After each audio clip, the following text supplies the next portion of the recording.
I'm actually starting to take it a little more seriously regarding my face. I'm actually looking to extend my beard.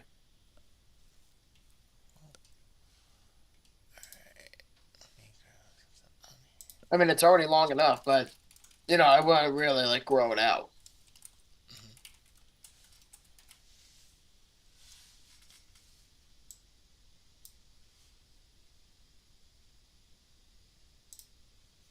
Is proud to recommend I Barbecue for You. Pre-orders are suggested by calling 716-880-7667. I Barbecue for You, Buffalo's new barbecue destination.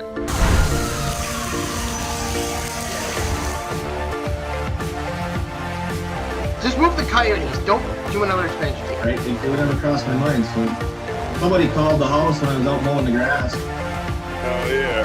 There you go. Yes, sir. Holy shit, your face is like purple. Are you still up? Now in their fifth season, it's Buffalo After Dark. Welcome to Buffalo After Dark, everybody. It is Thursday night, March 20th. Of course, you got myself, you got Hanson here, and we got a lot of stuff to talk about, but how's it going, man?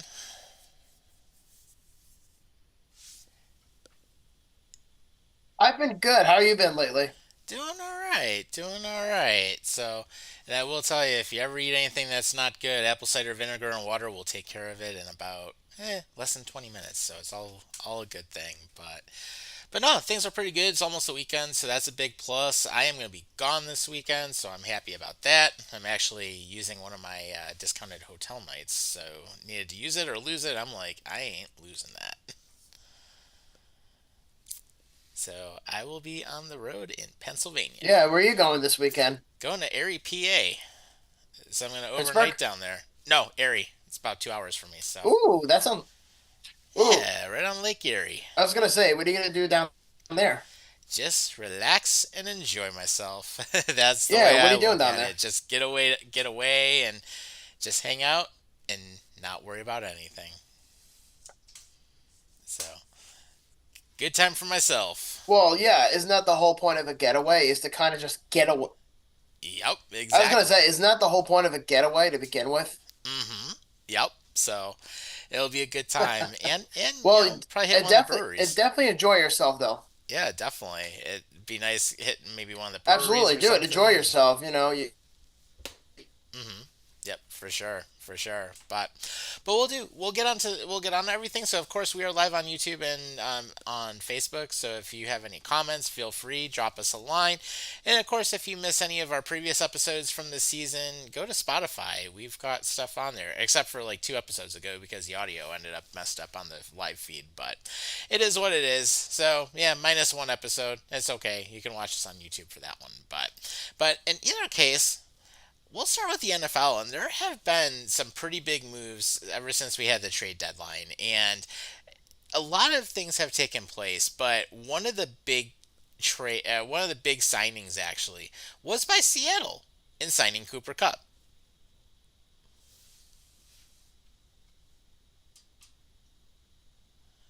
Yeah, no, that was a signing I was in a way suspecting was going to happen, considering that Cooper Cup grew up in Washington State, and the fact that he was able to take his talent away from LA to go to a division rival like the Seahawks, I think really kind of just shows that he wanted to go to a team that was going to be, I guess you could say, willing to accept him for what he was, because he is a future Hall of Famer. And I think just for him to have a chance to play for his hometown team, I think really just speaks volume about it. Yeah, yeah, and it'll be a good move for them because obviously, I mean, we all know Sam Darnold is replacing Geno Smith, so they'll definitely have a good person to go to. There's no question about that. And Seattle actually didn't do that bad of a job rebuilding part of that line.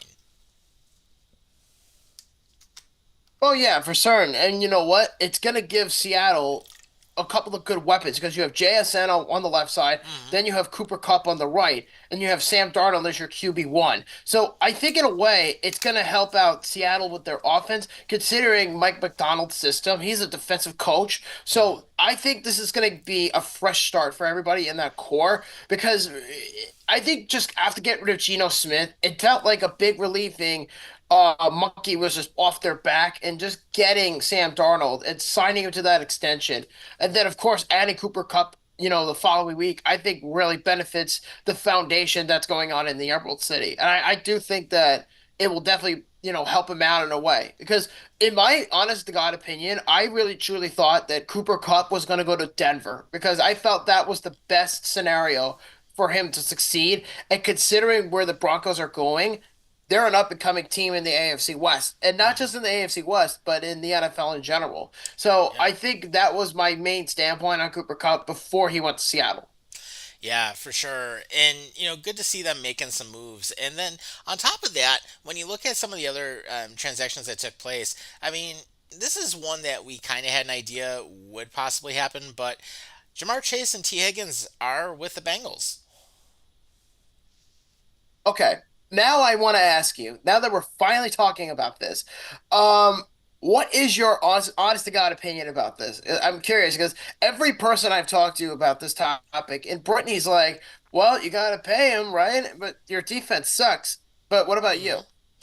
Yeah, their defense does suck. And honestly, I would be very surprised if Chase or Higgins stay there much longer than this deal. In fact, I wouldn't even be surprised if they're asking out already. Why would they be asking out if they just got paid? I mean, I know Higgins would easily want out. Chase, though, just got paid. And considering that he's been playing with Joe Burrow so far for the majority of his time in Cincinnati, I don't know. I mean, the Bengals, I feel like, put themselves in a very tricky fucking situation, considering that you have to pay not one, but two elite wide receivers. Hmm. And Jamar Chase now makes a what, 161 mil for 4 years, Somewhere around there. and and T. Higgins gets 115 for 4 years. Yeah, it's nuts what they ended up doing. But I will say, I mean, yes, Cincinnati can win some games. The only problem is, I mean, their defense is not consistent, and we've seen that. But then when you're paying two wide receivers in this instance and you're blowing half your cap, I mean, the problem is the Bengals are in cap hell already to begin with. So then it's like, what other weapons do you get to surround Joe Burrow with? What other weapons do you get to surround your defense with? I mean, I just don't see that team going super far. No, and here's the issue too with the Bengals.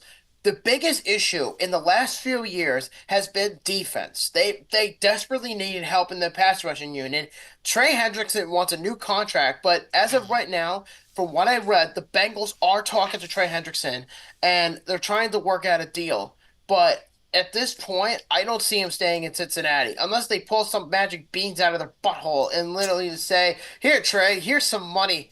You know what I mean? Like I don't know. It's a very tricky Yeah. situation where the Bengals put themselves in. And let's be honest, the Bengals never spend. And the one time they actually do it is solely based on the idea of two wide receivers. That's really what it is. I mean, yeah, you have Joe Burrow, but you also had to pay two of his best receivers. Hmm. It also tells me that not only did you have to pay for two of your best wide receivers, it also tells me that Joe Burrow's kind of overrated. Yeah.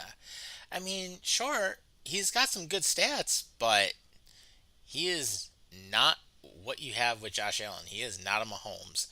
And in a lot of ways, he's not what you have with Lamar Jackson. No, and there's a big difference between Joe Burrow and Lamar Jackson. And I'm not saying that one is better than the other. I think statistically, Lamar has a better team, but Burrow has better weapons. Hmm. So I think in this scenario where the Bengals lie right now, the most that they could get in this situation is getting help in the secondary and in the pass rushing union. Instead, they blew up that majority of that cap on two wide receivers, where one was already an established wide receiver in the Triple Crown, and that's Jamar Chase. And then you have T. Higgins on the other side, who basically said, I want to be paid. I don't even want to be here, but I got paid, so I'm happy. Yeah, yeah. Imagine that. Sorry, go ahead. No, I was gonna say he did exactly what we saw what happened in Cleveland. Oh, yeah, definitely.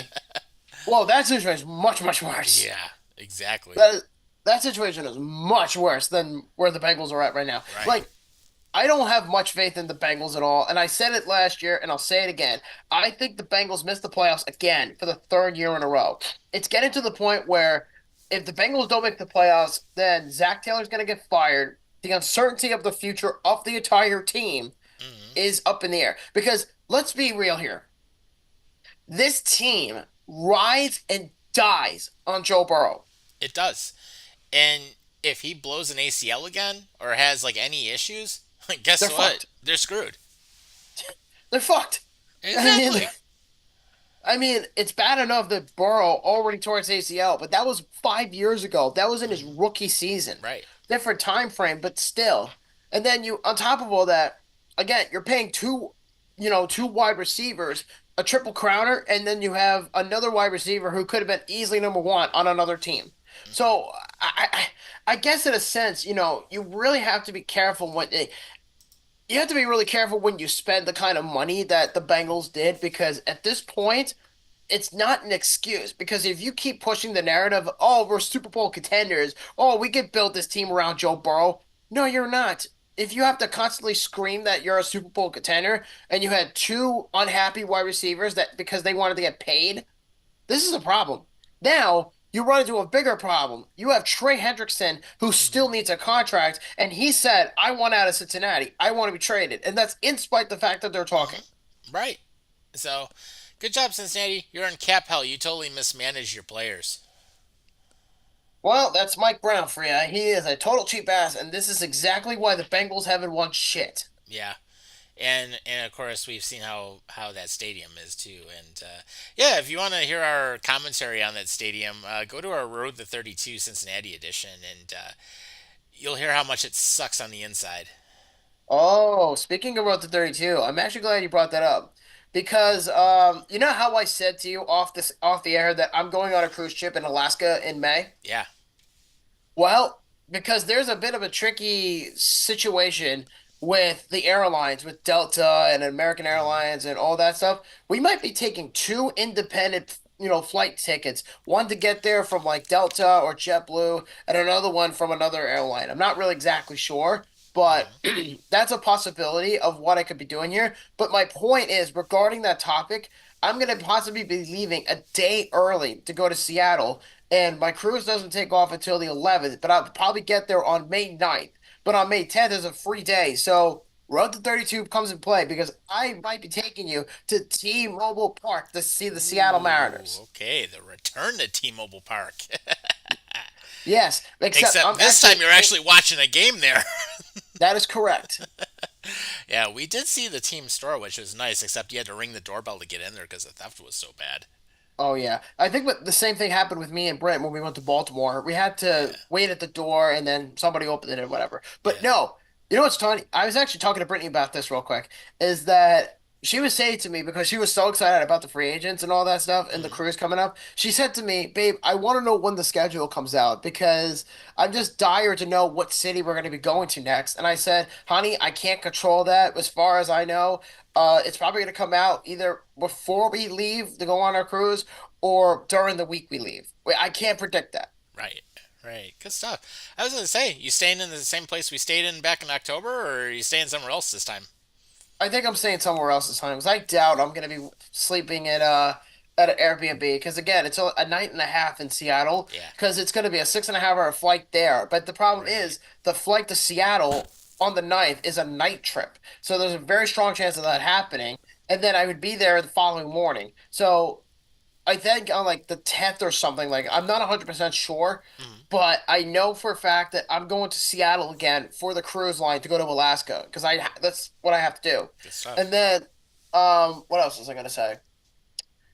And then possibly seeing the Mariners, same way I did a year ago when I went to Miami for another cruise. I went to see the Panthers play. Fun Hmm. time. Same thing is happening here with the Mariners. There you I'm go. just waiting on confirmation tomorrow afternoon. Cool. Good stuff. So yeah, the return to Seattle. Nice. Nice. But we'll jump into some other stuff on the football side too. And one trade that did happen, Jordan Mason has a new team as of now. Yes, would you like to tell the pretty people in the world where Jordan Mason is going? So Jordan Mason, he has decided to basically go to the Minnesota Vikings in the trade that took place with San Francisco. So he is coming east. Yeah, no, it's pretty funny because in a sense, the trade that most people probably miss out on is I was actually at my sister's on Saturday night when the trade took place playing Uno. Hmm. I didn't even know the details or had the opportunity to look at the outcome. So the trade pretty much this. It's a swap of fifth round and sixth round picks between the two teams, Minnesota and San Francisco in 2025. And they're pretty much swapping a net bump of 27 spots from picks number 187 to 160, and the deal also includes a sixth rounder in 2026 from the Vikings to the 49ers. Interesting. And then on top of that, what ends up happening is that besides the 49ers trading Jordan Mason to the Vikings, they signed Saran Neal to a 2-year deal. Yeah, it's very interesting. And Garrett Bradbury, who was a longtime centerman for the Vikings, got cut a few days Hmm. ago and signed a 2-year deal with the Patriots on Tuesday afternoon. Yeah. And then apparently Stephon Diggs might be going to the Patriots also because he's visiting them. Oh, God, I don't want to talk about Stephon Diggs No, because the I'm sick fact of it. is all the drama. Listen, I've seen a lot of the drama that's been going around lately with him because he's been re-archiving his pictures on Instagram of from when he was in Buffalo. Like, don't get me wrong, he's going to be one of the greatest receivers to ever play for the Bills. Hmm. But the way he acted and how whiny and cocky and arrogant he was within the last 2 years in his time with Buffalo completely tarnished his reputation. Hmm. It did. It did. And you know what? Honestly, none of us want to see him back. So there you go. But on top of that, then we had the big news out of One Bills Drive, and obviously after we made some trades and we ended up signing Ogunjobi and Hosht, they're suspended for 6 games for violation of the banned substances policy. In other words, steroids. Yeah, and supposedly they didn't even know about it. They're like, "Oh, it was my trainer's fault." Yeah, blame the trainer, except, yeah, don't take any responsibility for what you've done. And Hoish, though, okay, when Hoish signed with the Bills last week, when we talked about it, I didn't think under any circumstance that I think he was under any sort of PED. Yeah, me either. Everybody was like, why didn't the Bills, drug test him before they signed him? But the thing is, it's not that simple because the team cannot give out the physical. The Right. player has to go to a private doctor and get the PED test themselves. Hmm. Like, if they weren't taking PEDs, this wouldn't even be a discussion. But the fact that your two latest free agent acquisitions, who are probably going to be important during the playoffs, missing the first 6 games of the season, it really tarnishes like the free agent market for them. And it's got to the point where Michael Hoysh is pretty much like, "Hey, it was my trainer's fault and not my own responsibility." It's like, dude, just shut the fuck up, own up to it, okay? You Hmm. took steroids, you knew it was wrong. Stop making excuses for yourself and Right. just take the suspension and just be back humble by week 7. Exactly. And have a good run to the playoffs. Same thing with Larry Ujijobi. Ujijobi, same thing. Stop, oh, it's my trainer's fault that I got the wrong medication. I don't give a fuck about your trainer. It's you that hired the guy. If you knew that you were taking PEDs, you would have gotten suspended by the Rams. Exactly. Exactly. It's like grow a set of balls, own up, fess up, be a man, and take your punishment like a man. Exactly. And Hoyes even said, I take responsibility for my action. Yeah, the only reason you accept your responsibilities from what you did is because you got caught. Hmm. That's it. Other than that, they have no remorse. Right. Exactly. They don't give a shit. Well, that's going to be a problem down the line.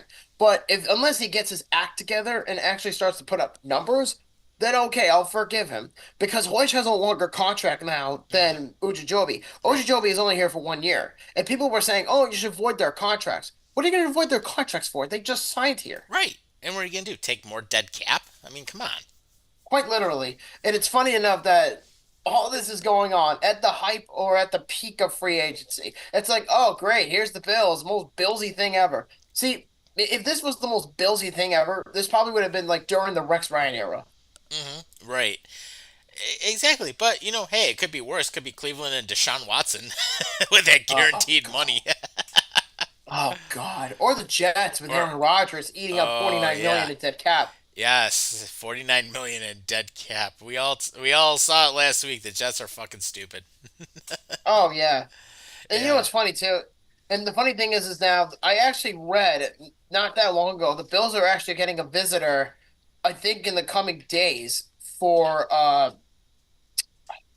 what was that player? He played for Arizona. He's gonna be visiting the Bills pretty soon. I'll tell you his name in just a second. I saw it on Facebook. I apologize. But anyways, so since the Hoyer suspension, things have just gotten very interesting because it's like the Bills are looking for a quick fix just to fill the role. You know what I mean? Like they're filling the void. Yeah, and actually, it's Lucky Fodu that's going to be visiting the Bills. Yes, from the Arizona Cardinals. Yep. Yes. Yeah, and he's 26 years old, 6'5", 335 pounds, and he just played with the Jets. So my guess is that he was a starter in Arizona, got caught, went to the Jets, and didn't really do anything, and probably wasn't even used. So the fact that he's young at this stage could be a good thing. We really don't know. But Yeah. it's just going to be a depth piece, really. Of course, and he already had a visit with the Raiders, so I mean that's one of the things that ended up taking place. But no, good size, and especially hey, defensive lineman, that's what we want, so that's a big plus, and there we go. And then of course Damar Hamlin ends up making his extension official today, and he basically comes out and says, "I want to spend my whole career in Buffalo." No, no, no, no, no. You should have fucked off to Pittsburgh this year. We were fully expecting you to leave, and instead you go, I want to stay because I nearly died. Congratulations. I said this a few weeks ago. What did I say to your face, Tom, a few weeks ago? What did I say the only reason that Damar Hamlin would resign Yeah, here? basically because he was dead on the field. No, because he's fucking fan service for those people. Yeah, true. But no, he ends up coming out and he basically ends up saying, "It feels amazing to be back. This is home. This is all I know as a pro. I'm connected to this place on a totally different level. So this is the place I want to be, where I want to spend my whole career if I can. It feels good to be back." So Well, if you want to be a backup, then be my guest. yeah, just don't get these like 10 and 15-yard flags thrown on you, man. That's the last thing we need. Quite But literally. Hamlin, I don't even know if I want the damn guy on the team anymore. It's more just the idea that, he's not even that great. I just, I don't know. I'm not that very fond of him. You know what I mean? yeah, no, I got you.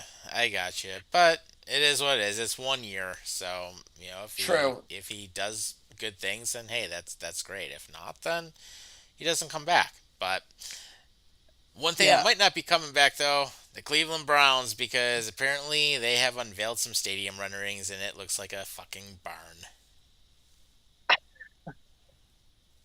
I've seen the renderings about a year ago, and apparently the Browns were very upset about it. Somebody actually leaked the rendering 6 months ago, 7 months ago, whenever it was. The Browns wanted to introduce this to everybody themselves, but it said somebody, I believe, who works for the team got leaked images of that stadium rendering, and a lot of people said that the new Brown Stadium is right near by the It's near the airport. Yes, it's near the airport. Thank you. And apparently, too, is they're also making it a retractable roof or an Hmm. indoor stadium where they're going to put an ice rink in the middle of the stadium. I don't know. It looks very futuristic Hmm. just based on the design, but it doesn't really necessarily mean that they're going to go with that project moving forward because Yeah. the Browns are in a very tough situation, not because uh when the stadium first built 30 years ago, it was out of desperation because the league wanted the Browns back as soon as Hmm. possible, Right. and it was right near the waterfront, near the Rock and Roll Hall of Fame, which we've been to. Yep. Not the stadium, but the Hall of Fame. Yeah. But But we've seen the outside of the stadium.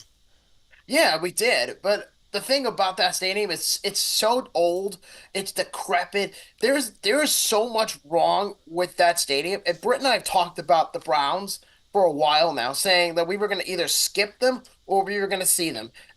And I would rather see the Browns at the new stadium rather Hmm. than the one they're currently in now, because no one really has said anything about the new stadium. Basically, saying, "Oh, look at the Browns! They're getting a brand new shiny stadium. Let's just celebrate." No, that's not what's happening at all. If anything, they're just hoping that people that are dumb enough to pay taxpayer dollar, or at least vote on it, to kind of say, "Okay, we want this brand new stadium," but at the same time, we also don't want a new stadium. The Hmm. the way I look at it is because of the effects of the Art Modell law that was settled in Cleveland all those years Hmm. ago, it makes the situation even trickier for the Browns to relocate. So you can't just pack the Browns and say, okay, we're going to move them out of Cleveland. They have no choice. They have to stay in Cleveland. Right. And the interesting part about Brook Park being by the airport is just outside the Cleveland city line. And you know what? Cleveland's like, we don't care. You ain't leaving the city. So there's a big argument to go on to that. And basically, the other thing that comes up is, well, if you want to build your stadium, go ahead, but you have to sell the Browns to a Well, investment group that's going to keep them here in Cleveland. so let me get this straight. So Jimmy Haslam doesn't want to sell the Browns. He wants to sell the team. I'm sorry, no, I'm getting this wrong. So you're telling me that he wants to keep the Browns for himself, but he wants people to pay for his stadium rather than out of his own pocket. But the city then said, um, if you want the team to stay, you have to sell it to a group of corporate buyers, is what you're basically telling me. Basically, that's like one of the stipulations. It's like you would have to sell the team. That doesn't make any sense. He Right. bought the team himself. That's like telling Elon Musk, hey, sell X just because you bought it 2 years ago, 3 years ago, whatever Right. it was. And It then on doesn't make top any of it, sense. right. And then on top of it, it's not like the new stadium's outside of Cleveland. It's just on the opposite side of the city line next to the airport. Yeah, and again, Cleveland, the Browns, like the city of Cleveland needs the Browns to Right. keep money vaulting. And I'm not even talking about the Guardians or the Cavaliers in this situation. I'm talking about the Browns. And people, as much as shit as they are, there are people who care about them outside of Cleveland. Right. So it would be a really big black eye on the NFL again to allow the Browns to, relocate to another city, like someplace like Utah or uh another city, Hawaii. I don't know. I'm just naming places. Yeah, St. Louis or another team in Texas or something. I mean, or St. Louis or yeah. imagine that. Like you know how much of a pain in the ass that is. And plus, think of all the times that Roger Goodell has been the commissioner. He's been the commissioner now for about what, over What? 20 years? Yeah, something like 20 plus years because the last time we had a different commissioner prior was Paul Tagliabue, and he was a shit commissioner also.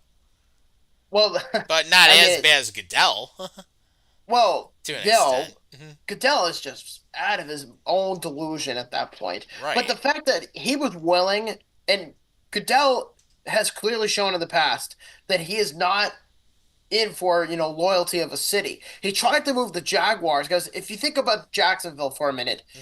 he's been trying to hype up London as their team. But Right. even though they're getting these beautiful renderings of the TIAA stadium in a couple of years, it's going to get a brand new renovation. It's going Yeah. to bring in taxpayer dollars, things Yeah. like It's gonna that. be a lot like SoFi Stadium once it's done. Yeah, exactly. And the other problem too is that he's already had three teams relocate under his belt, and two of those teams went to fucking LA. Yeah. The San Diego Chargers and the St. Louis Rams. And you also have the Oakland Raiders. Yeah, they also ended up relocating to Vegas. So you had that done. And then on top of it, I mean, the uncertainty with the Jaguars, like you mentioned, there was that. And then basically, like anything else you can think of is like, oh, you need to keep every single NFL stadium to a certain modern standard. So now you have a building frenzy again. So, in other words, you want to have every venue in the NFL be an indoor stadium so you can host the Super Bowl. Yeah, and have luxury boxes and all this other stuff that a lot of the fans don't give a crap about. Well, I guess in a sense, it's a good marketing standard because you're basically demanding other cities to partake in the Super Bowl to to make income for their city. Like if Buffalo, let's say, for example, agreed to say, hey, instead of building an outdoor stadium and they got a new indoor stadium or whatever it was, if they were somehow able to get a retractable roof instead of doing the traditional Buffalo style stadium, like the Blues were saying, um, if they stuck to their guns, as I know they tried to do this with the Bears, they're trying to do it with the Jaguars, they're trying to do it with the Browns, to Yeah. the point where And they're they're doing it trying to with the get, Tennessee Titans right now. Their yeah, new stadium's going to have a dome. yeah, and guess what? That's going to host a Super Bowl. Hmm. It will. So, in a sense, I see where Roger Goodell's coming from a business standpoint, But it's not just all the money. You also have to consider the fans. You have to consider the taxes because Hmm. taxation is theft, and people have Right. pretty much come to that conclusion. But at the same time, people are spending tens, if not thousands, maybe millions per year on revenue and renovations and new infrastructure, things like that. Hmm. Cleveland doesn't have the fortunes like LA, or it doesn't have the fortunes Right. like New York, things like cities like that. Cleveland's not a big city. So in order to keep the Browns where they are without having to relocate them or without having Jimmy Haslam sell the team, it's going to be very tricky. Hmm. It will be. And then the other thing is with the new stadium that they're looking at in Brook Park. I mean, that's going to be something where it's going to be mostly underground because you have the airport right there. So you'll have height restrictions and different things with a roof. So it'll be interesting to see what they ultimately do with it. But that whole thing's going to court.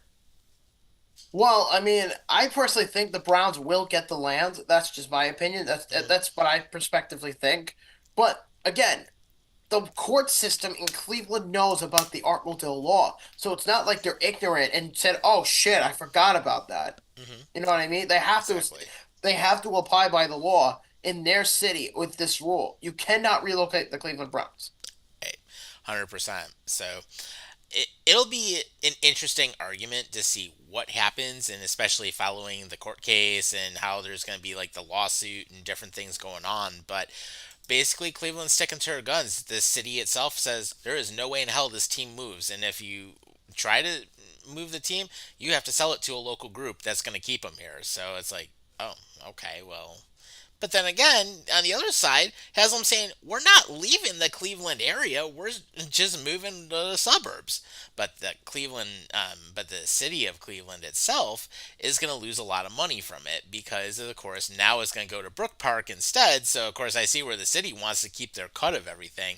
Whereas if the Haslams acquire land and they build a stadium on their own land, they keep all the profits. So that's Exactly. like the other thing too. They don't want to be giving parking money to the city of Cleveland. They want it for themselves.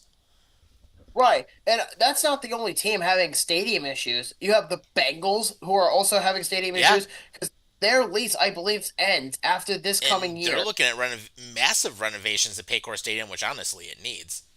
It desperately needs to make a massive haul because the way that stadium was structured is a big piece of shit. Okay. We went in that Yeah, stadium. that upper deck, holy crap. Now, the only thing good, the sightlines were good with the seats. I will say that. But getting to our seats was a pain in the ass.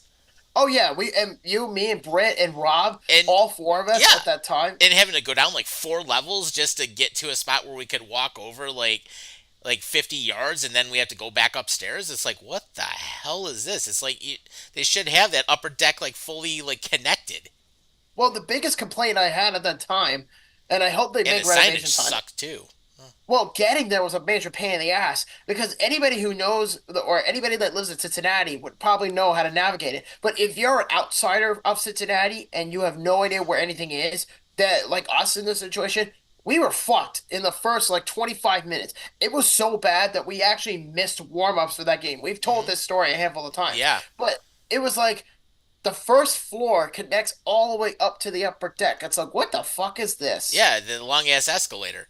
But then it's like the upper deck doesn't connect to the upper deck, so then you're having to go back down, and then it's like nobody knew where the hell to go. And luckily, this one usher ended up taking us up to the seats, which she was awesome. Oh yeah. But still, it's like the way that that stadium is laid out is absolute crap. So I will say that. But I mean, downtown Cincinnati was nice. I will say where we stayed in Covington was nice. And I mean, the shuttle to the stadium was fine. It only was what a 15-minute walk from the stadium back to the hotel About once, 20 or minutes. 20 minutes or so. Yeah, our nice little walk of shame across the Ohio River to Oh Kentucky. God, yeah. Yeah, for sure. But the Bengals, again, they're going to be running into stadium situations itself because that Yeah. stadium alone is not that old. And Mike Brown, I think in like 2016, signed a multi-year deal for like a decade. It pretty Hmm. much vice gripped the entire city of Cincinnati and taxpayer dollar for a brand new stadium by at least this year Right. because they knew that the the lease was going to be up. So it's going to come down to a full-on war between the Bengals and the city council of Cincinnati. It's going to get to that point where they're going to threaten the Bengals and they're going to say, listen, you guys haven't done shit to this stadium in a while. The only thing you've done was put in a new scoreboard and some new seats. That's all you've done. Yeah. You've done little because Mike Brown is a goddamn cheap bastard. And Hmm. here's the other problem too. Not only are the Bengals going to be dealing with cap situation, I mean, I'm sorry. Not only are they going to be dealing with stadium issues as far as like money and finances, but that money that they spent on Jamar Chase and T. Higgins and Joe Burrow combined, which eats up 50% of the salary, that's Hmm. going to fucking hurt them. Yeah, it will. And you want to know another team that's looking for a new stadium, possibly? Chicago. Well, besides them, Oh, the Houston Texans are now looking at replacing NRG Stadium. no, dude. NRG Stadium's fine. I know. Yeah, but apparently this ended up coming out that Houston Texans president Mike Tolman mentioned to the Houston Chronicle that the team has been focused out on figuring out how to best renovate NRG Stadium. However, he is not ruling out the possibility that the team wants to pursue a new stadium altogether. What's the point? The stadium is not even 25 years old. Exactly, and it's a retractable roof. So, and plus, it's also hosted multiple big events like the Super Bowl. Yes, in the Final So Four in basketball. yeah. So, what the hell does they want? Like, what could you possibly want in this situation? Yeah, You have a retractable roof. You have one of the youngest teams in the league, and you have one of the, one and of the the nicest stadium's stadiums. not all that bad, and it's only 22 years old. It's not even a 30 yet. So, Right. are they looking at fucking Texas Rangers situation or Atlanta Braves? I should say. Yeah, both the Braves and the Rangers in baseball are guilty of this. Where they had a stadium that wasn't even 30 years old. Yeah. And I remember with Global Life Park, I don't know if that's the old one or the new one, but Yeah, it doesn't Globe matter. Life Park is the old one, and Globe Life Field is the new stadium that has the dome on it. Okay, so perfect example. The Global Life Park, the old baseball stadium for the Rangers, that got demolished because of the fact that it was so hot in Texas, there was hardly any shading in the original design when that stadium came out. And then once they got the approval for Global like Field, whatever you want to call it, whatever you just said, um once they got the new stadium, it's like they got rid of that. It's like that stadium wasn't even 30 years old and you've just destroyed it already. Right. So that right there is a waste of taxpayer dollar. Hmm. Well, actually, they did not demolish the old stadium in Texas, over Yet. in Arlington. As of right now, they haven't. But it has been repurposed as Choctaw Stadium, which is a multi-purpose facility hosting the XFL, which is now the UFL. And they also now host a USL League One soccer and some other events. So it's still there. But then what happened? Turner Field in Atlanta. Basically, what happened? The Braves wanted their own cut of everything. Atlanta wouldn't give it to them, so they moved right outside the perimeter, and then there you go. Now they ended up building Truist Park.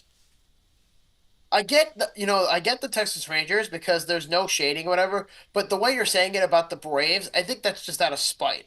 I truly believe Yeah. that. Well, they also figured out all at the same time because they wanted like improved access to Turner Field, and Atlanta wouldn't give it to them.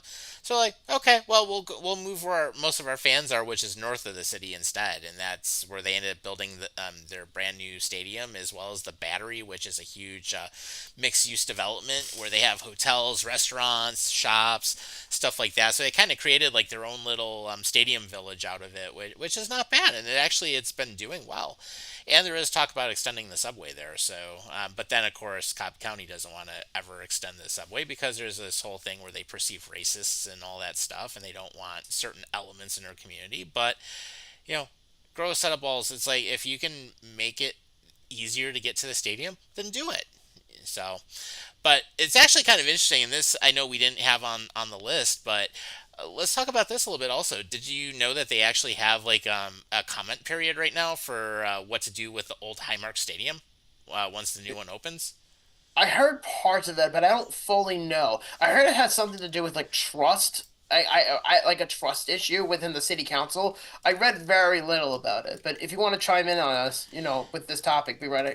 Go right ahead. Yeah, so basically, what ended up happening is there is a website that's been put up now where people can provide comments on what to do with new stadium development once the new Highmark Stadium opens. And part of it is they're giving fans the opportunity and people in the community an opportunity to say, what do you want to see with on the old stadium in terms of development? Do you want something like mixed use where they have like bars, restaurants, hotels, shops, stuff like that? And they ended up using examples like Patriot Place at Foxborough. They ended up using, for example, Titletown with Green Bay, and they've used some different examples. So you actually get to vote on, you actually get to provide comments on some different things and how they want to work with that. And then one of the things that a lot of people have said is extend the damn light rail to the stadium because it'll help with the traffic situation. It's not a bad idea because you're at least getting what's it called? You're at least getting feedback from the fans. And you know what's funny too is Hmm. I actually saw um an overview, like an aerial view of the old stadium and the new stadium Yeah, side by side that from is like an going up quick. oh yeah, I think they already put on the metal plates or Yeah, most prongs of the or roof is already on. that's crazy. And they already But started hanging speakers for the sound system. oh yeah, bring it on, baby, bring it on. Make it loud as hell in there, man. And apparently, rumor has it by the end of the summer they may have the grass already in there too. That's insane. If they could do that, then Yes. the Bills are way ahead of schedule as far as building the stadium together. It's kind of a cool idea. But as far as if I were a Buffalonian and I would be the one to throw any suggestions out there what they should do with the land, my personal opinion is they should make it into like a downtown area. Like you know how like I said a while ago at UBS Arena, they're building Yeah. like a walkway or like hotels and restaurants and Hmm. things like that. Yeah. That little area. That's what the Bills should do. Is they should go to the Hmm. city council and they should pretty much say, "Listen, we have a brand new stadium that's on the horizon. We're not far away from it. We want to bring people that want to come to our city because you want people to come to the city and see the new stadium, whatever, and watch the Bills.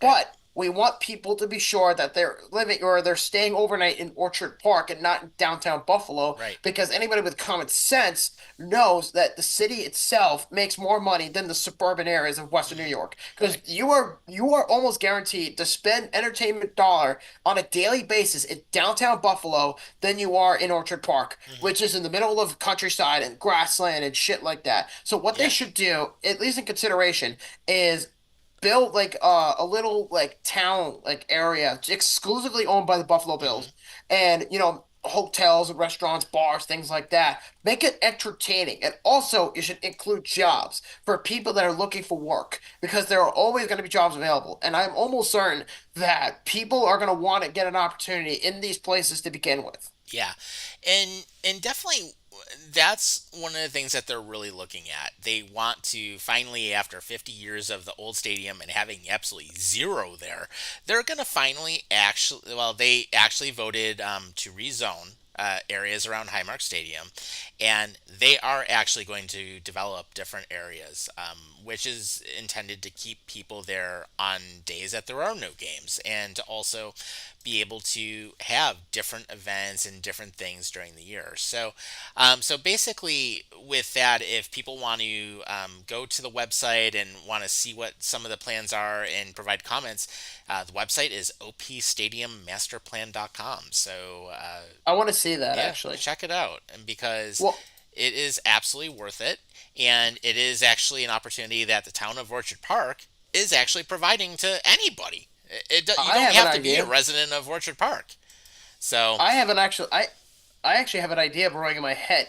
You know how when we went to Seattle to go to the Kraken game or to go to the mhm. Space Needle, we had to take a monorail. Remember that shit? Yeah, I actually put that in one of the things I submitted. I said extend the light rail from downtown because they have vacant track that they can just repurpose for it. Extend the train. Have a one seat ride from Amherst all the way down to Orchard Park. Yeah, exactly. Dude, I'm telling you, people will buy tickets to go to the Yeah. game, and they should do it special discount like the Kraken do. Well, if you're going to the Seattle Kraken game, they let you on the monorail for free. Unless you're not going to the game, it's like $3, whatever. Right, and At even then, least it's this still cheap. I mean, even riding the rail here, the metro rail, it's only like 250 one way, which is still cheaper than $50 to park at the damn stadium. exactly. And you know what? Take it like this from the Bills. Go to the Bronx Zoo, go to the Climate Pledge Arena. Those are two good inspirations for a monorail because Hmm. you have been to both of them with me. Right.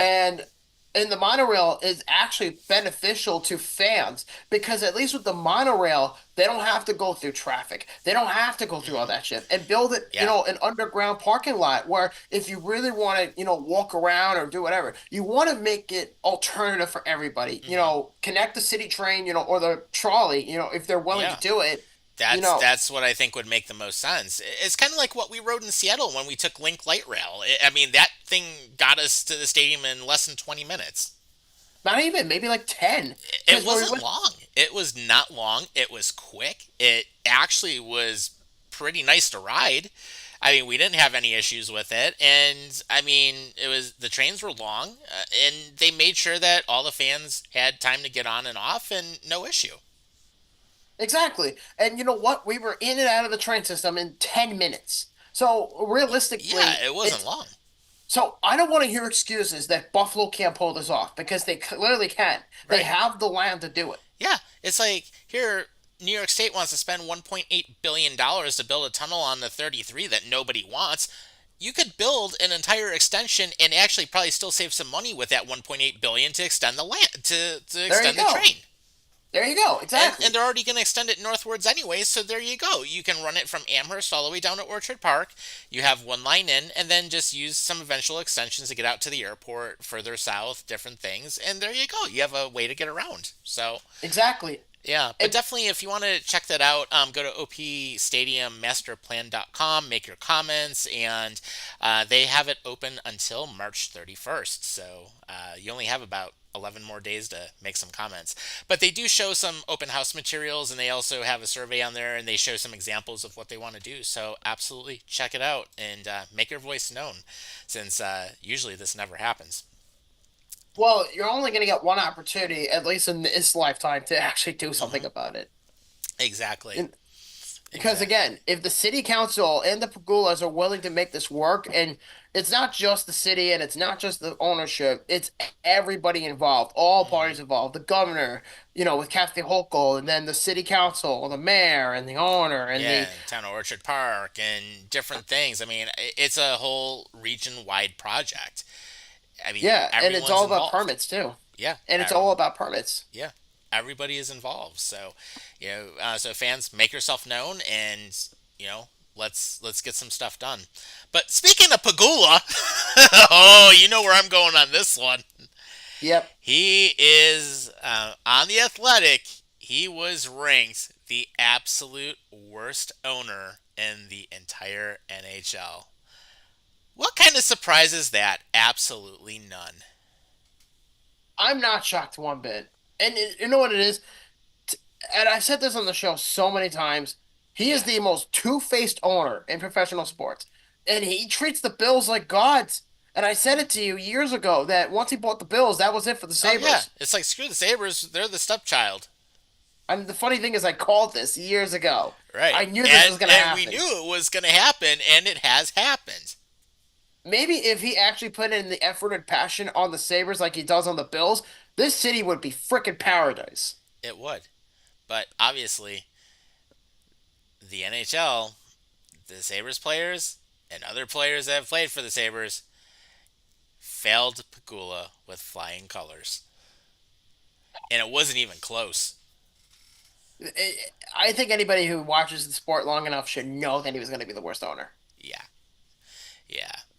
I mean, John Absolutely. Ledecky was ranked like 21st in the NHL among owners. And it's like, I don't think that's entirely fair to put him on that low because of the fact that, he got a brand new stadium and all that jazz. Hmm. I think he should be at least in the top 15, maybe top 17 for top owners because he did save the Islanders from relocating to Kansas City. Right. He did. So that's something. Yeah. But I don't know, man. Like, fuck Terry Pagula. If anything, I don't care what Bills fans say about it. I think if anybody who only follows the Bills will say, yeah, he's a great owner. But yet, when you look at his hockey operations, it's utter shit. He's basically the modern version of Mark Schott. He gives no shits about the Yeah, team. He treats them like they have the fucking plague, and he's really good with the community as far as giving back, and and he's always around people, but he's a coward when it comes to meeting with the media. He doesn't like talking. And the only people that will actually work with him in the Sabres perspective is people that will willingly suck his dick. yeah. And that's the harsh reality of the situation. Exactly.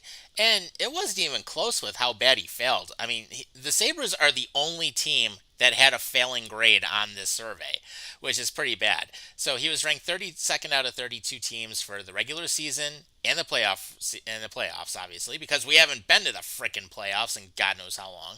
Then out of I want to say either like a score of 5 or 10, again, it's still bad either way. Willingness to spend ranked number 32 at a 1.92. Organizational stability ranked number 32 at 1.78. Treatment of the fan base ranked number 32 at 1.68. Franchise vision, which is the absolute worst grade he had, ranked number 32 with a 1.52 rating. Comparing to 2024, only 4% had him only 4% say that there's more confidence in Terry Pegula now compared to last year. That's the only area that he ranked at number 27 out of 32 teams. But 35% say their confidence is shot and is still the exact same as what it was rated last year. So Yeah, no, nothing's basically, gonna change. he was voted the NHL's shittiest owner, Honestly, which is I no look at this. surprise. Yeah, no, but I actually see this as one or two things. This actually shines a light on multiple people. It shines a light on the NHL executives because they know he's such a garbage owner, and it might get to the point where Bettman's going to force him to sell. And if you're that as incompetent as Eugene Melnick of all people, that's a bad thing to do. Hmm. At least Eugene Melnick was willing to spend for a little bit, even though he was a cheap ass. He was at least willing to spend for what was beneficial to him. But at the same time, everybody's going to call out the Saber saying, you need to get rid of this guy. You will Yeah, never succeed with him as the owner. exactly.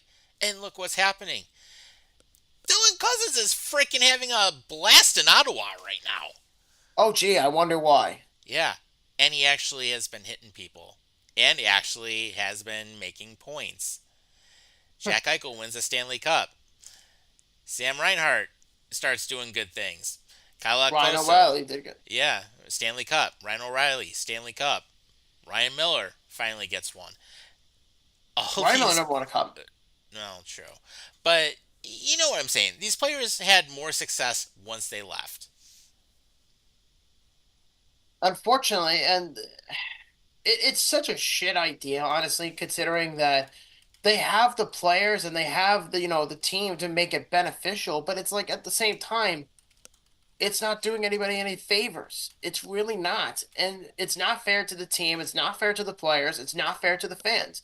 They want to see the team be good. We want to see the Sabres be Right. good. We want to see them make the playoffs. We want to see them win Stanley Cups. But the issue is that Pagula will not allow it to happen because he hires yes men and people that will actually, say, yes, I'll do everything you want me to do, Daddy, in this Hmm. situation. Yeah. It's not fair to everybody. Right. That's Exactly. all. And oh man, I was gonna say if the two of us were to be running that organization, holy crap, it would be like the nuke. Probably. I would probably be the GM and you would probably be the coach. Yeah, or we'd be in like the executive office. Like one of us would probably be like the GM, one of us would be like president of hockey ops, or we'd be like co-chairmans or something. I mean, it's definitely interesting to say the least. But yes, congratulations, Sabres. Your owner sucks, but we already knew that, and we've already covered that for a million years on this show. We So love the team, but the team is horrendously run by yeah, an incompetent owner. exactly. But that being said, hello to the Utah Mammoth. Oh, and the Welcome to funny the thing is, NHL now that you actually have a name. oh boy. Oh, and But we will it's be playing the soon to be Utah Mammoth, now known as the Utah Hockey Club tonight. So we'll see what happens with some late night Western hockey. Oh yeah. So according to Cole Backley, who works over at KSL Sports, he reported that as of February 4th, I was away in Orlando when this happened. So he said at that time the Utah Mammoth trademark was extended by the same firm responsible for all the previous nicknames. Meanwhile, the Outlaws and the Utah Hockey Club's trademarks were not extended. So Utah Mammoth it is. Oh boy, yeah. How do you feel about that? Do you like the name, or do you think it could have been better? Like, what's your thought process on I'm this? cool with it. I'm definitely cool with it. So I think it fits them well. It's a good thing, and I don't have any issue with it. So definitely a big plus. But on top of that, there's going to be some other things going on. Obviously, the goal or the Great Chase is now at 888. So Ovechkin scored again tonight. So he's only 7 away. Ilya Kovalchuk has decided to retire from pro hockey. So, he had a good career and, good, always when someone hangs up the skates, I'm glad to see that, he had a good long career. But then on top of it, and of course, wifey's calling me again for like the fifth time in like 5 minutes. But the playoffs are getting tight. Yeah, certainly. And it's getting to the point now where Ryan Smith, the head coach, the owner of the Utah Hockey Club, is basically saying he announced a subscription to the team's Utah HC Plus streaming service for fans to watch all the remaining regular season games and potential first round playoff games for $1. A Nice. dollar. Good job. So, Utah, congratulations. You might make the playoffs in your first year. Arizona, hey, sucks to be you. You ended up losing this team. Well, you know what's funny too is I've actually recently heard that regarding the announcement of the team name, I've heard depending on it really depends on what happens. If the Utah Hockey Club make the playoffs this year, I've heard that they will not announce the name until after they get eliminated from the playoffs, or they don't. Or yeah, if they don't make the playoffs, they're going to announce the team name in mid-April, around the time the regular season comes to a close. If they make the playoffs, they will not announce the team name until May. Nice. Good stuff. And then of course, I mean, it'll be an interesting playoff run, and we've got some potential matchups that could be coming up, which is going to always be fun to see. But on top of that, there is one thing that is going to happen next season. The Pittsburgh Penguins and the Nashville Predators are going to be playing Yes. overseas. Yes, they are going to be playing each other from, I think it's November 16th and 17th. They're going to be playing each other in Stockholm, Sweden, between the Predators and the Penguins. That ought to be Nice. fun. Yeah, definitely a little something different, being over in that country. So fun stuff. And then, of course, for the Buffalo Bandits, if they win this weekend, they clinch a spot in the National Lacrosse League Championships. Yeah, and congrats to the Bandits. They're going to make a good run of the playoffs, Yeah. hopefully. I wish them luck. hmm I don't watch lacrosse, but I'm hoping for their success. Yep. And again, hey, memo to Terry Pagula, you keep your hands off of the Bandits, and guess what? They've won championships. You've kept your hands off of the Bills. They've been making some deep playoff runs ever since Brandon Bean came in. But oh, let's keep our hands on the Sabres. Oh, I don't wait. understand that. I will never understand that at all. I know. I'm never gonna understand like why is he so tight on the Sabres, but he's fine with everyone else. Yeah. I don't get it either. Okay, memo to Pagula. We've said this a million times on this show. And you already know, if you've followed us for any length of the last 209 episodes we've been on here, we've probably talked about it at least 150 times. Hire a president of hockey operations, get an actual GM, go outside the organization for everything. Don't hire retreads that have been in this team previously. And I'm sorry, but Lindy Ruff's got to go. Yeah, I agree. I even said that this was not a good idea to bring it back. And what do? They bring it back because fan service. Yeah, Exactly. And our buddy Brad from Kentucky actually chimed in on a couple comments, and I'll take those before we wrap up. But he does say the new stadium should have been off of Route 5 on the old Bethlehem Steel property, which would offer new development, and it's actually close to downtown, which that's only about maybe it's less than 10 minutes from downtown, and it's not. I've driven by there plenty of times. And then he also said the Metro Rail can expand, offer free boat parking at that site, and especially development of the Erie Basin Marina and opportunity for hotels and shopping, which is true. And Route 5 would allow traffic to clear out a lot quicker, which I mean it is a quick way in and out of downtown. So I mean, I mean, have no disagreement on any of those, and yeah, I mean it's a huge site. It definitely would have done a lot for Lackawanna, and of course you're right on the lake, which there was actually an outer harbor proposal at one time to build the stadium there, and that was actually the George Hasiotis, the Buffalo entertainment complex proposal, where it would have been a retractable roof stadium, but he passed on like several years ago. So, and then of course the NFTA wouldn't give up their land, which now ever since now later on they did give up parts of it, but no, it's like either way, make it easier to connect to downtown is a big thing, and that's what they need to do. So in either case, now that the stadium is going in Orchard Park, use some money, expand the train out there. This will help take a lot of the traffic off of 219 and the 90 and Route 20, and it'll make it a lot easier for people to get there because you're going to have much higher capacity than even the stadium shuttles are running now. So that's a big thing, which who knows? We'll see what happens there. But at least they're giving fans a voice in what to do. Yeah, well, there actually is two more things I want to talk about Okay, real quick, and it's both around hockey, so this is actually sure. perfect. Is Frank Fitzgerald had the NHL players and GMs meeting recently in Florida. And Gary Bettman came out with a comment, and he basically said that the NHL is reevaluating the 2026 All-Star Game format in New York next season because they've, quote, raised the bar with what an All-Star weekend might look like as a result of the success of the Four Nations face-off. Hmm. So, which is translation for we might completely eliminate the All-Star Game entirely, even though it was already announced that they're going to be hosting the All-Star Game next year in Long Island. They might still cancel the program. We really don't know. And Bettman's pretty on forward about that. He's like, you know what? We might just wrap this whole damn thing up entirely. We're losing, tens of thousands of dollars a year by just doing the All-Star game Hmm. as, vague as possible, like the NBA. And we might be end up changing things around a little bit. We really don't know. But if they do actually cancel the All-Star game next year in Long Island, I'll be pretty disappointed. Hmm. But I would know. I also, at the same time, would understand. It would be a massive black eye on Bettman because he pretty much promised an All Star game at Yeah. UBS Arena if they got the building. So it's like you're gonna promise an All Star game, but you also are considering canceling it, even though you already announced it. Right. It's nuts. It's insane. And why promise something for a brand new building, which I know you've said is one of the really nice arenas, and at the same time, then it's like, oh yeah, we're just gonna say screw you. Basically, it's like anybody who has not been to UBS Arena, I know you have it. I highly suggest coming down for an Islander game, even if it's not against Buffalo. Just Mm, even if they're playing like Montreal or if they're playing yeah. like just throwing teams out there like New Jersey.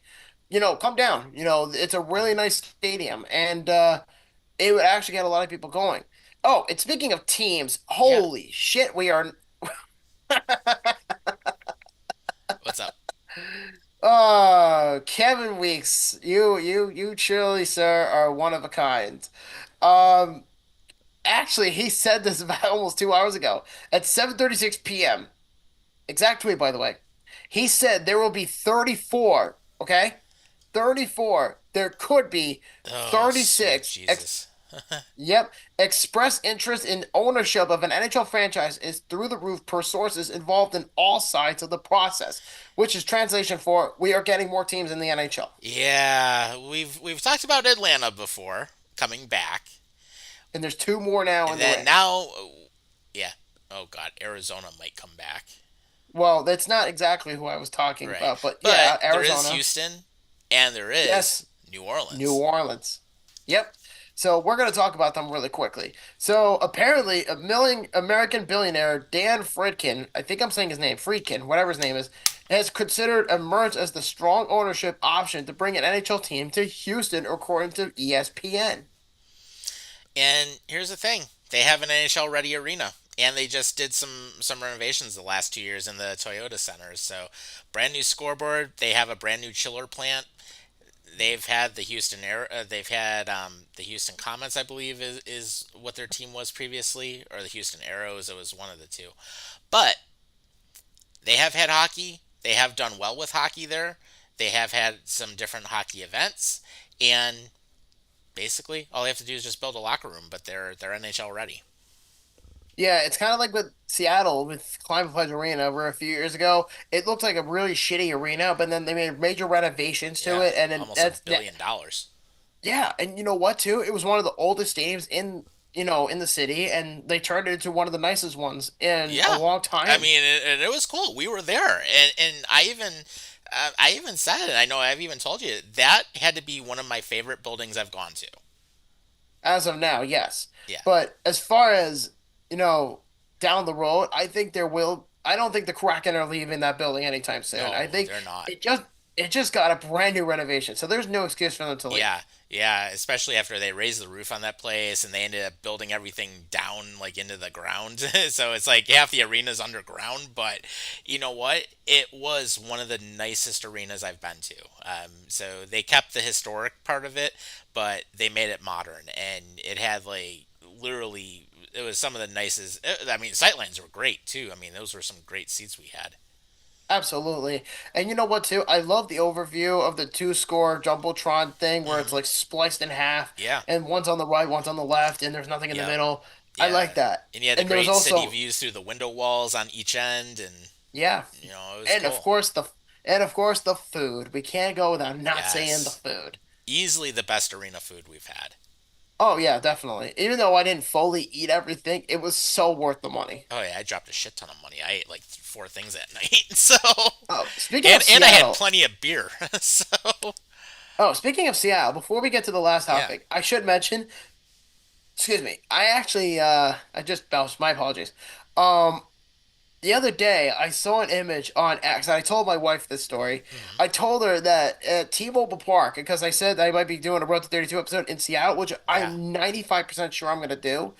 But at the Mariners game, supposedly they're not only selling food like they do every year, Hmm. they're going to be selling $20 cups of drinks this year, but they're not just regular like cups you get at the game, right? Like decent sized cup. These cups, particularly, are the size of the logo. In other words, the Oh, Golden nice. Triton. So basically, you're drinking out of a Golden Triton at the Mariners games. Hmm. And I said, fuck yeah, count me in on that. Hmm. Kiddo wants to say goodnight to me at some point. All right, I'll have to do that in a moment. Yeah. But no, that's So good stuff. yeah, and there is one more piece of topic coming out. Emily Kaplan of ESPN, because they also reported the news about Houston with thanks to Kevin Weeks. He said there's going to be expansion coming up soon. Um, Emily Kaplan reported that Governor Louisiana Jeff Landry, Republican, and the NHL had an extremely productive call about bringing an NHL franchise to New Orleans. Interesting market. They need a new arena first, though. Well, I think they could probably easily work that out. If they get, Yeah. listen, I think if the Pelicans can get their shit together, even though I know nothing about that situation, if they can get their shit together and make it a multi-complex stadium, they shouldn't have any issue with bringing a team to New Orleans by any means. Yeah, I mean, and there's talk of redoing the Smoothie King Center or building a new arena, anyways. So, hey, there you go. Build it to fit both basketball and hockey, and there you go. I mean, they need to redo that place to begin with, but it's actually interesting because I have heard it's not a bad hockey market to some extent, and they do have some good things going on. And plus, I mean, figure the tourism is a good thing there, and I mean, if they can have some good support, I mean, it could be interesting to see how things all work out. So I'm I'm interested to see how that goes.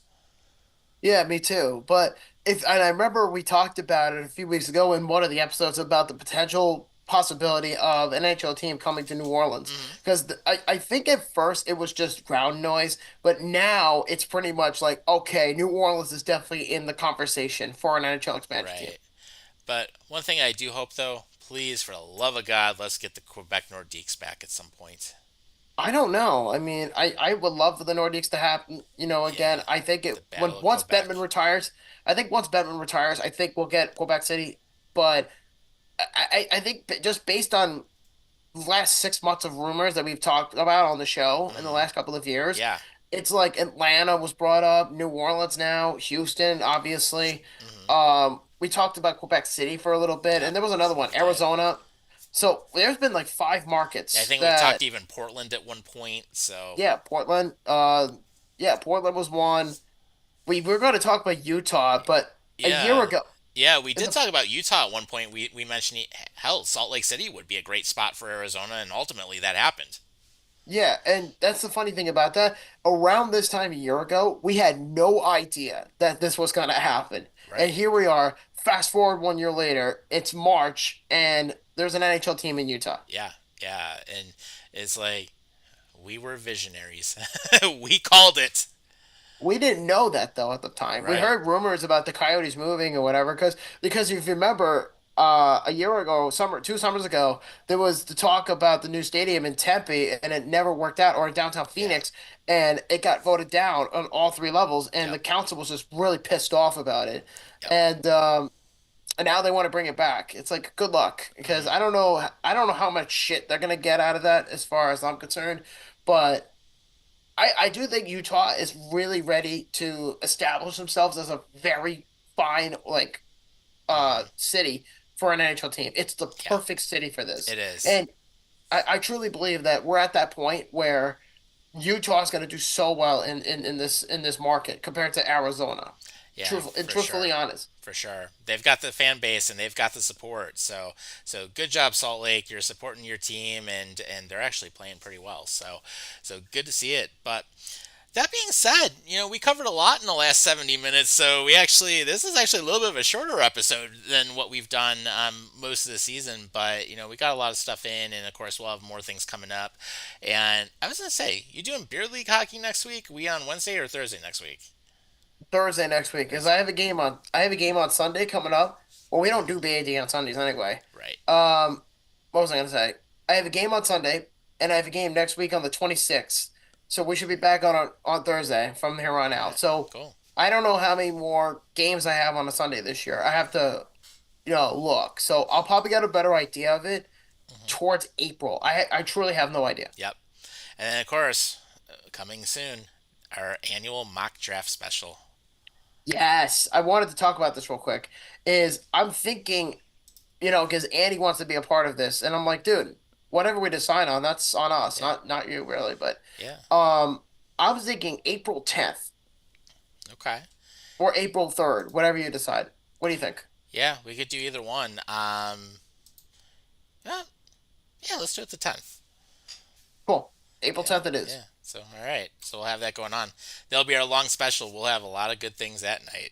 So, and we may have some funny ass picks like we usually do too, but it'll be Oh dear worth it. God, So, yes. yep. Someone's gonna fuck up again. Yep, exactly. So good stuff. But in the meantime, you know what? We'll call it a night. So, of course, we appreciate everyone joining us as usual and certainly glad to have you. If you want to check out some of our older stuff, go to Spotify and our YouTube page. Yes, everything is organized by season now. So you can actually go back and look at all 209 episodes. And some of our older stuff when we used to have the Kraken's Lair on here. But that being said, we'll see you next week, and of course, take care of yourselves and each other. Thanks for joining us.